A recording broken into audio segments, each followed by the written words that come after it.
a world we know exists, but nobody wants to get to know.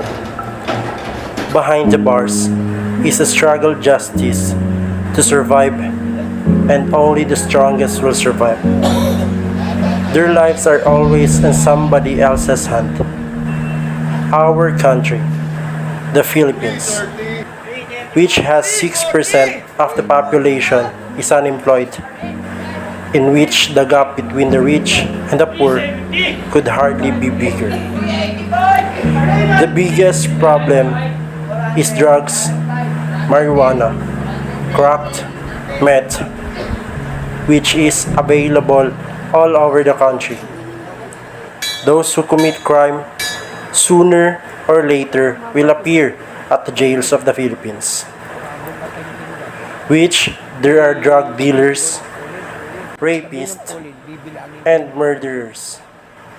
Guilty or not guilty, all prisoners are awaiting here and behind the bars. Hi guys, this is Ryan J. Lacno, your very own criminology student.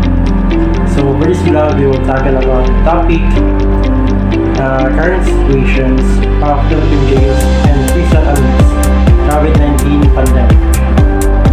As COVID-19 focuses the world's attention on infectious disease, we have our eyes on one of the most dangerous places for the spread of such outbreaks, the prisons, where densely packed people and often limited access to healthcare make for a risky situation.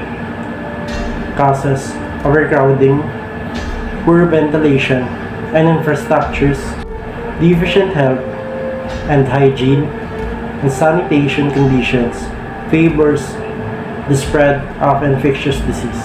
The Philippine authorities, to stem the COVID-19 outbreak, should release from the country's overcrowded jails and prisons inmates who've been detained or convicted for low-level and non-violent offenses. Human Rights Watch said today. They should also consider releasing those older prisoners and those with underlying medical condition who would be at greater risk if they become infected. The Philippines has the highest jail occupancy rate in the world, which exacerbated by the Duterte government, the war on drugs, in which hundreds of thousands of people have been jailed since July 2016. Since March 2020, the arrest and temporary detention of thousands of people for violating curfews and quarantine regulations have further crowded police lockups and jails.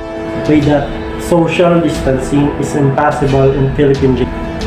The Philippine government should urgently reduce overcrowding and detention facilities by releasing minor offenders